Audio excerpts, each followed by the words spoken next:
How Mindanao may trigger Cebu's next major quake.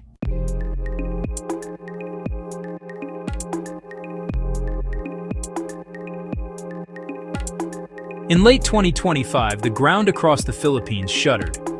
On September 30th, a powerful magnitude 6.9 earthquake ripped through northern Cebu, claiming at least 79 lives and leaving a trail of destruction. Then, just 10 days later, before the nation could even catch its breath, a colossal 7.4 magnitude tremor struck off the coast of Mindanao. Two massive quakes, two different regions, less than 2 weeks apart. Online, the question spread like wildfire. Was this a coincidence? Or was this the start of something far more terrifying?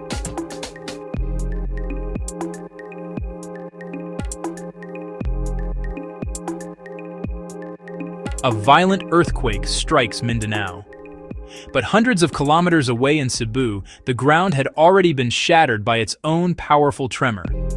For many, it felt like a terrifying echo, a warning of something bigger. Could the chaos in the south really be linked to the devastation in the Visayas? Could one earthquake actually trigger another? This isn't fear-mongering. This is the science of seismic dominoes. And what it tells us could be a crucial warning for millions. Section 1. The anatomy of a national fear. The idea of a nationwide seismic chain is understandably terrifying.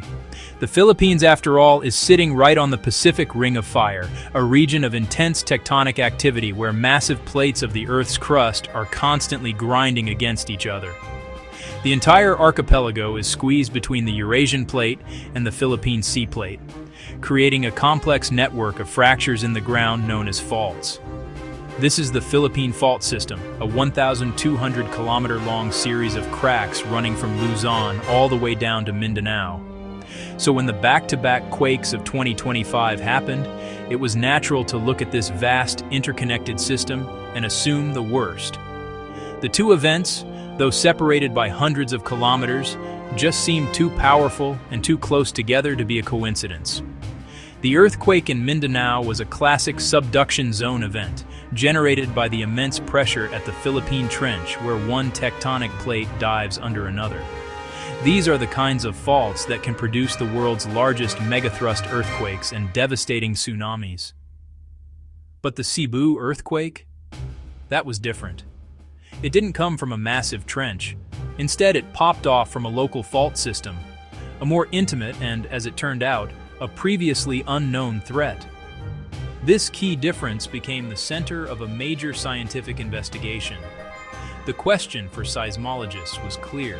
Despite their different origins, could the immense energy released in Mindanao have given a final, fatal push to the faults under Cebu?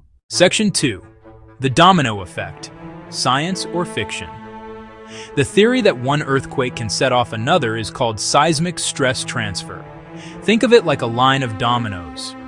When a fault ruptures, it doesn't just release energy as shaking. It fundamentally changes the pressure in the rock for hundreds of kilometers around it. It pushes and pulls on neighboring faults, adding stress to some and relieving it from others. Scientists can now calculate these invisible changes using something called Coulomb stress transfer modeling.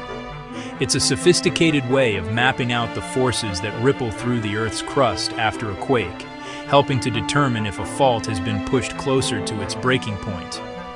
We've seen this happen before. Studies of past quakes in the Philippines, like the series of tremors between 2012 and 2019, have shown that stress transfer is a very real phenomenon. One quake can indeed encourage another to fail. So, when the Mindanao quake struck, scientists immediately ran the models.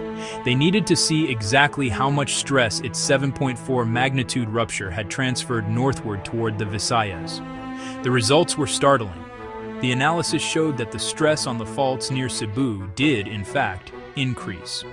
But by how much? Was it enough to be the smoking gun?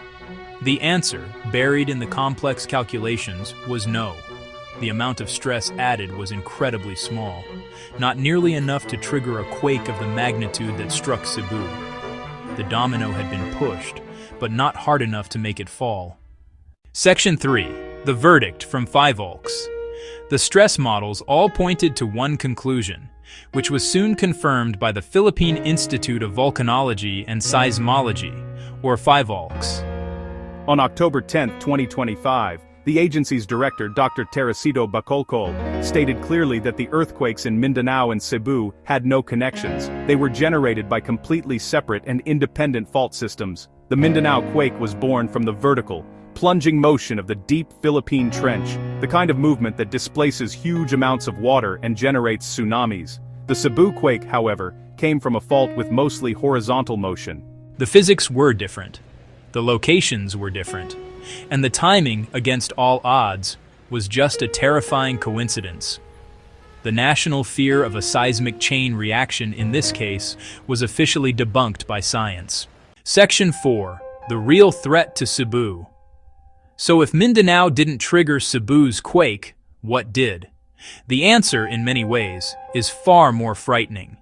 Cebu doesn't need a trigger from hundreds of kilometers away. The magnitude 6.9 tremor that devastated northern Cebu originated from a fault that nobody even knew was there. In the aftermath, scientists swarmed the area and mapped the rupture on the ground. They found a 1.5-kilometer-long scar, a fresh wound in the earth, and they gave it a name: the Bogo Bay Fault. For the first time, Cebu had a name for its very own, hyperlocal, and proven deadly earthquake generator. And the most chilling discovery was its history. Seismologists concluded this fault had likely been dormant, silently building up stress for over 400 years with no major tremors to release the pressure. It was a ghost in the geological machine. The September 30th earthquake wasn't the end.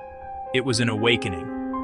In the weeks that followed, over 900 aftershocks rattled the region, a testament to the violent readjustment of this newly active fault. This wasn't a chain reaction. This was the fury of a fault lying directly under Cebu's feet. And that's the critical truth for the entire country. The greatest danger isn't always the far-off megaquake. Often, it's the fault you don't know exists.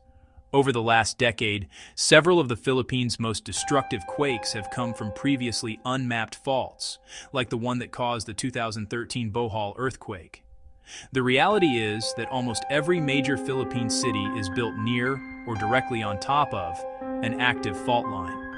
The question isn't which one will be triggered, but which one is next to wake up.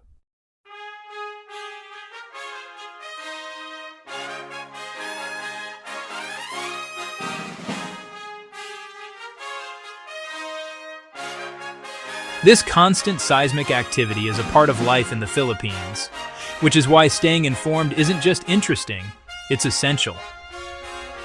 If you want to understand the science behind the headlines and learn more about the active faults in your own backyard, make sure you subscribe and click the bell.